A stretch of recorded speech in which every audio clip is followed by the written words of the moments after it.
كنير بلد صغيرة من قضى حيفا، مش بحيفا، هي من حيفا وشمال يعني. بكينا عايشين على الزراعة.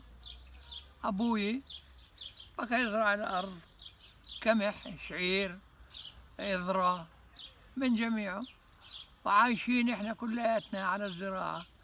بكى عنا دواب بقر، يعني نحلب وناكل حليب، ناكل لبن. في شي واحد يطول من جيبته يشتري؟ لا، كلياته من الأرض. فعايشين أحسن عيشة. صارت ثورة ال36 اللي مع الإنجليز، ورحل الإنجليز وسلم اليهود كل ما يملك، ما سلمش العرب ولا طلقة. فقامت اليهود ساوت اللي سوته، وطرت الناس وقعدت بدورهم وخلوهم طاشين، يشروا على كندا ويشروا على البرازيل ويشروا على أمريكا ويشروا على فرنسا، يعني بلاد فتلت كلها. احنا جينا من كنير، فكأن قرايب هنا بكفين، اخواله لأبوي، جينا قعدنا عندهم، اشترينا دار وسكننا وعشنا مثل الناس، ما قعدناش في مخيمات يعني. ما جربناش، ما رضيش ابوي يقعد في المخيمات. من مواليد ال36، بكيت كبير ساعة ما صارت النكبة، بكيت حوالي 11 سنة، عمري 10 سنوات. ولد أذكر البلاد، يعني أذكرها. أذكر الدار، أذكر الأرض اللي بكينا نزرع فيها، أذكر كل شيء. بكاش قبل تعليم، يروح الولد يطلع بس يكبر يسلموا أبوه يحرث الأرض ويزرع، وهو ولد من 10 سنوات. أنا قرأت للصف السادس. بكى أبوي عنده حوالي 50 دلم، يوم طابوا فين وكل شيء. هو العثمانية ما لحقهاش حتى أبوي، لحقها بآخرها. إحنا ما عشنا بالحكومة العثمانية، إحنا عشنا في عهد بريطانيا. اليهود يعني سووا منهم بيش، لأنهم أخذوا الاستعمار البريطاني ما كان يأخذ الأرض، فهو بكى يحافظ على أمن. يعني إذا واحد عربي بيحمل طلقة واحدة إعدام. الفرق بين هذولا أجوا يأخذوا، بدهم يأخذوا كل شيء، ما بدهم يقعدوا بمنطقة ويقعدوا، لا، بدنا البلاد كلها. اليهود هاجموا القرية بالليل، فوقوها من 3 مناطق، وصارت معركة يعني بينهم، انجرح هذا ونزفوا بيت، وبعدين اليهود راح منهم أخرى، لأنه بعد ما راحوا الصبح آثار الدم والذاك موجود مطرح ما بكوا. الناس خافت، صارت يهاجمونا بالليل وبالنهار. بعدين الناس خافت على الأولاد وعلى النسوان وعلى هذا.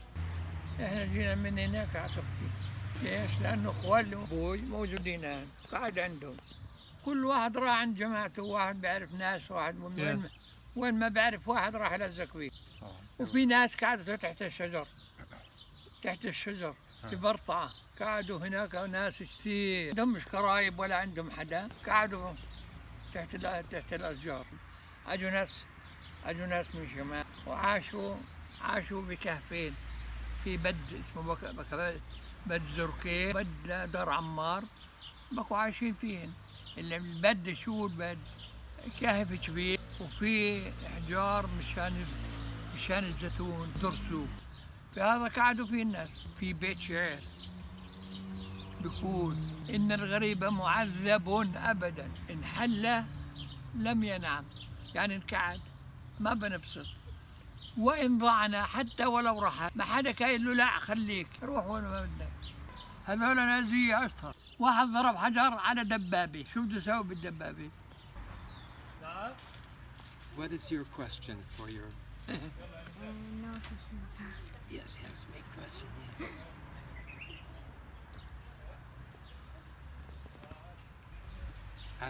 Ask him what the sea looked like, the water, the sea. Maya, when he was a boy, did he swim? Did you swim? Swimming? تسبح. Maya? لا No? مش تسبحوا في البحر؟ تسبح. ما بنعرف نسبح. لأنه ما فيش عندنا مي إحنا ما بنروح على البحر، ممنوع. What did he play when he was a boy? What play did he make? شو كنتوا تلعبوا؟ واحنا صغار بقى في واد نهر، يعني نهر صغير من عند البلد يمر في البلد وظلوا رايح على البحر، كنا نلعب فيه هناك. Oh, no, yeah. But did you have a bicycle? Did you have a bicycle? بشكل Yeah? آه. Oh, that's good. أنا أول ما تعلمت على البيسكل راح تجري انكسرت تجري، بس هاي علمناها على البسكليت. Okay. But now you're getting tired. Ramadan Karim. It's okay. Halas. Okay, you can stop. هم بدهم يطبقوا وعد بلفور انه بده يسلم فلسطين لليهود، فمن هذا القبيل صار يخوف بالناس وصار هذاك، وفعلا اليهود يقوموا يعني بذبح شباب وبذبح اختياريه وينسفوا دور وكذا على بناء الناس تخاف. ففي قرى صغيره ما قدرت تصمد لانه ما في لا دعم ولا في لا شيء، بقوا يروحوا المرأة تتبرع بذهباتها مشان يروحوا يشتروا الطلقات مشان يقاتلوا فيهن. طبعا متى ما خلصن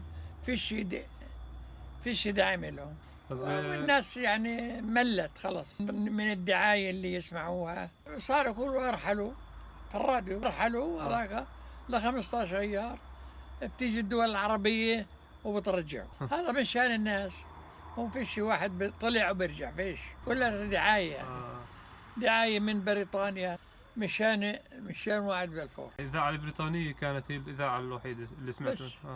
بس لندن. بس لندن. Why did they listen to the BBC? يعني ليش كنتوا تسمعوا للبي بي سي؟ لأنه إحنا بكينا بعرف المختار صح ممنوع يفتح على غير هاي المحطة، خلاص يظل محطوط عليها بس فقط لا غير. Okay, where did they listen يعني to معروف وين إذاعتها تروح الناس مشان تسمع الإذاعة.